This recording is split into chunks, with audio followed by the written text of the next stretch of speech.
All right, over the course of this chapter, we're going to be creating this project right here, which if I were to go up to the View menu and choose Outline, or you can press Control-Y or Command-Y on the Mac, you can see it contains very little in the way of path outlines. We have this one big line that makes up the entire background. Then we have some text that I've converted to outlines, along with a few polygons. But thanks to the addition of 1 fill, 12 strokes, and 11 dynamic effects, we come up with this final piece of artwork, which is all terribly exciting, I assure you. But we're going to start things off in this movie with a practical, if slightly mundane, introduction to the graphic styles panel. And so I'll go ahead and switch over to this base document here, and you can see that we've got one layer called Type and another called Back, which contains a big rectangle. And so to demonstrate that, I'll go ahead and click on a rectangle with the black arrow tool, and then I'll click on the very first color swatch on the far left side of the control panel, and I'll change the fill color to something like orange. And you can see that the rectangle updates as well. All right, now I'll go up to the Window menu and choose the Graphic Styles command to bring up the Graphic Style panel. And notice, by default, at least where a basic RGB document is concerned, we have a total of 4 styles. The first one just pretty much wipes out any special effects. And so notice if I click on it, I end up with a white fill. I also have a black stroke, and the best way to see that is to go to the Window menu and choose the Appearance command, at which point you can see that I have a 1-point black stroke, and if I twirl it open, we have no dynamic effect, and the same goes for the white fill. So it's essentially a way of wiping out all your dynamic effects and starting over. Now, these next 2 styles contain little none swatches, and that tells you that they don't have any fills or strokes whatsoever. All they have is dynamic effects. And I'll show you how that works in a later movie. But for now, let's go ahead and click on this final style, Jive GS, which applies this effect here. And if you take a look at the Appearance panel, you can see that we now have 2 fills. Neither of them have any dynamic effects associated with them. The first fill, if I go ahead and click on its swatch, is set to the Jive pattern, which is the one and only default pattern included with a basic RGB document. It has transparent areas inside of it, which is why it's sitting on a solid blue fill right here. Now, if I click on this swatch, you can see that this particular shade of blue does not appear in the default swatches, but you can go ahead and change it to something else, such as yellow, let's say, in order to replace the color that appears in the translucent areas of the pattern. All right, I'm going to go ahead and click off that panel to hide it, and then I'll select the text.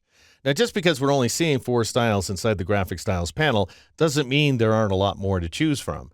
And you can get to the other ones by clicking on this library icon in the bottom left corner of the panel, and then choosing one of these libraries of graphic styles that ship along with Illustrator. Now, because I have some text selected, I'm going to choose Type Effects in order to bring up this floating panel right here. And then I'll just go ahead and apply one of these guys, such as Metal Silver, let's say, and we end up with this effect. And in case you're curious how it's put together, then just take a look at the contents of the Appearance panel. So for example, this light stroke right here has a transform effect assigned to it. And if I click on transform, I can see that the only settings are 2 move settings, horizontal and vertical, both of which are set to -1, which means that we're moving the stroke 1 point to the left and 1 point upward. All right, I'll just go ahead and cancel out of that. We also have a fill, by the way, a gradient fill with no dynamic effects that just happens to be sitting on an empty fill, probably just because somebody forgot to throw this away.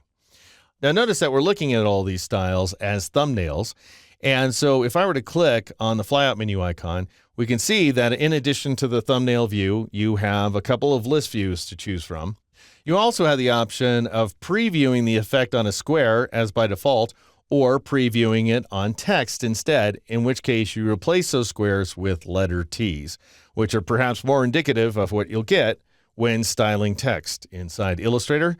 All right, now notice anytime I select one of these styles, such as Shirofuji 1, I not only wipe out all the fills and strokes and dynamic effects here inside the Appearance panel, but I also add that style to my Graphic Styles panel, which tells me that I'm going to save these effects along with this document. All right, and notice here that we've got a white fill sitting on top of a red fill set to offset path, and I can change that, of course, if I want to by clicking on offset path right there, raising the offset value to, let's say, 10 points, and then turning on the preview checkbox, at which point I manage to further expand that red fill in back of the white one. And if I like that effect, I'll just go ahead and click OK to accept the change. All right, now I really encourage you to try these guys out because they can oftentimes be good learning tools. So for example, I could click on this shadow type in order to see that I have white type with a gray shadow in the background, but it's not a traditional drop shadow as we're seeing here. Rather, it's a gray fill set to Gaussian blur. And so if I really wanted to turn it into a shadow, I would need to click on the word opacity for this bottom fill and change its blend mode from normal to multiply, at which point we end up with a much more credible effect. All right, one more way to preview an effect is to right-click on it. So I'm going to go ahead and right-click and hold on this rough effect here, at which point I will see it actually applied, albeit in a small way, to the word obey, which I have selected inside the document. And then notice if I release, I do not add that style to my graphic styles panel. And so if I really like what I saw, then I would need to go ahead and click on rough in order to add it. And then I might modify my tweak settings by clicking on the word tweak.